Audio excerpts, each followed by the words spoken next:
Hola queridos hermanos, vamos a compartir el santo del día de hoy, 25 de septiembre. Comenzamos en el nombre del Padre, del Hijo, del Espíritu Santo. Amén. San Carlos de Secce, franciscano, año 1670. Este humilde franciscano escribió por orden expresa de sus superiores los recuerdos de hechos especiales que le sucedieron en su vida. Son los siguientes. Nació en 1620 en el pueblo italiano de Secce. Fue de familia pobre. Cuando empezó a asistir a la escuela, un día, por no dar una lección, el maestro le dio una paliza tan soberana que lo mandó a cama. Entonces los papás lo enviaron a trabajar en el campo y allá pensaba vivir para siempre. Pero sucedió que un día una bandada de aves espantó a los bueyes que Carlos estaba dirigiendo cuando estaba arando, y estos arremetieron contra él con gravísimo peligro de matarlo. Cuando sintió que iba a perecer en el accidente, prometió a Dios que si le salvaba la vida, se hacía religioso, y milagrosamente quedó ileso, sin ninguna herida. Entonces, otro día, al ver pasar por allí unos religiosos franciscanos, les pidió que le ayudaran a entrar en su comunidad. Ellos lo invitaron a que fuera a Roma a hablar con el Padre Superior. Con sus recomendaciones se fue allá con 3 compañeros más. El superior, para probar si en verdad tenían virtud, los recibió muy ásperamente y les dijo que eran unos haraganes que solo buscaban conseguirse el alimento gratuitamente, y los echó para afuera. Pero ellos se pusieron a comentar que su intención era buena y que deberían insistir, y entraron por otra puerta del convento y volvieron a suplicar al superior que los recibiera. Este, haciéndose el bravo, les dijo que esa noche les permitía dormir allí como limosneros, pero que al día siguiente tendrían que irse definitivamente. Los 4 aceptaron esto con toda humildad, pero al día siguiente, en vez de despacharlos, les dijeron que ya habían pasado la prueba preparatoria y que quedaban admitidos como aspirantes. En el noviciado, el maestro lo mandó a que sembrara unos repollos con la raíz hacia arriba. Él obedeció prontamente y los repollos retoñaron y crecieron. Después el superior del noviciado empezó a humillarlo y humillarlo. Él aguantaba todo con paciencia, pero al fin, viendo que iba a estallar en ira, se fue a donde el maestro de novicios a decirle que se volvía otra vez al mundo porque ya no resistía más. El sacerdote le agradeció que le hubiera confiado sus problemas y le arregló su situación, y pudo seguir tranquilo hasta ser admitido como franciscano. Ya religioso, un día se entraron a la huerta del convento unos toros bravos que embestían sin compasión a todo fraile que se presentara.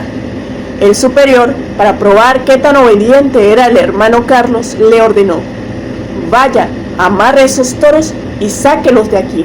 Él se llevó un lazo, les echó la bendición a los feroces animales, y todos se dejaron atar de los cachos y lo fueron siguiendo como si fueran mansos bueyes. La gente se quedó admirada ante semejante cambio tan repentino y consideraron este prodigio como un premio a su obediencia.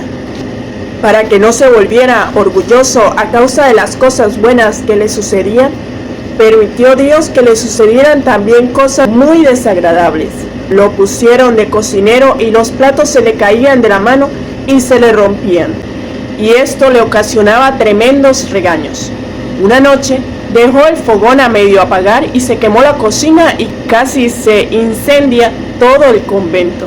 Entonces fue destituido de su cargo de cocinero y enviado a cultivar la huerta. A un religioso que le preguntaba por qué le sucedían hechos tan desagradables, le respondió: los permite Dios para que no me llene de orgullo y me mantenga siempre humilde. Después lo nombraron portero del convento y admitía a todo caminante pobre que pidiera hospedaje en las noches frías, y repartía de limosna cuando la gente traía. Al principio el superior del convento le aceptaba esto, pero después lo llamó y le dijo: de hoy en adelante no admitiremos a hospedarse sino a unas poquísimas personas, y no repartiremos sino unas pocas limosnas, porque estamos dando demasiado. Él obedeció, pero sucedió entonces que dejaron de llegar las cuantiosas ayudas que llevaban los bienhechores. El superior lo llamó para preguntarle, ¿cuál será la causa por la que han disminuido tanto las ayudas que nos trae la gente? La causa es muy sencilla, le respondió el hermano Carlos.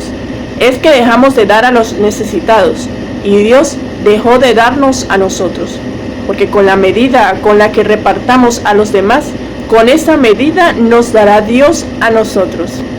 Desde ese día recibió permiso para recibir a cuanto huésped pobre llegara y de repartir todas las limosnas que la gente llevaba.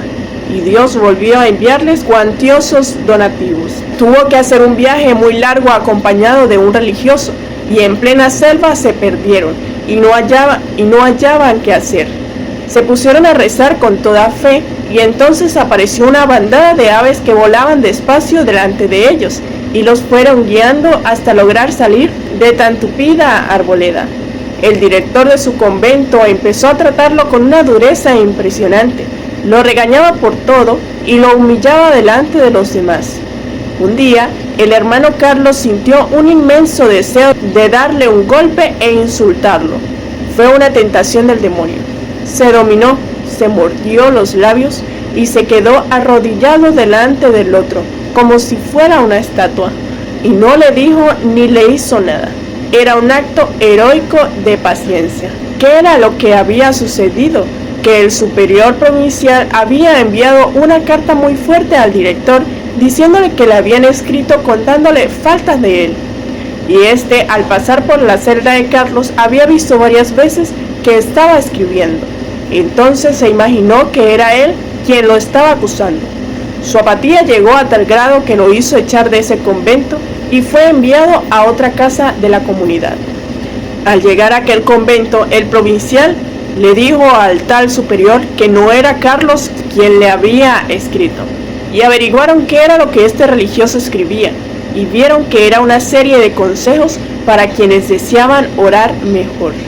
El irritado director tuvo que ofrecerle excusas por su injusto trato y sus humillaciones, pero con esto el sencillo hermano había crecido en santidad. La gente le pedían que redactara algunas normas para orar mejor y crecer en santidad. Él lo hizo así y permitió que le publicaran el folleto. Eso le trajo terribles regaños y casi lo expulsan de la comunidad. El pobre hombre no sabía que para esas publicaciones se necesitan muchos permisos. Humillado, se arrodilló ante un crucifijo para contarle sus angustias y oyó que nuestro Señor le decía: ánimo, que estas cosas no te van a impedir entrar en el paraíso. La petición más frecuente del hermano Carlos a Dios era esta: Señor, enciéndeme en amor hacia ti. Y tanto la repitió que un día, durante la elevación de la Santa Eucaristía en la misa, sintió que un rayo de luz salía de la sagrada forma y llegaba a su corazón. Desde ese día su amor a Dios creció inmensamente. Al fin los superiores se convencieron de que este sencillo religioso era un verdadero hombre de Dios y le permitieron escribir su autobiografía y publicar 2 libros más, uno acerca de la oración y otro acerca de la meditación. Gracias, hermano Carlos, porque nos dejaste estos bellos recuerdos de tu vida. Con razón, el Papa Juan XXIII sentía tanta alegría al declararte santo en 1959, porque la vida tuya es un ejemplo de que aún en los oficios más humildes y en medio de humillaciones e incomprensiones podemos llegar a un alto grado de santidad y ganarnos la gloria del cielo.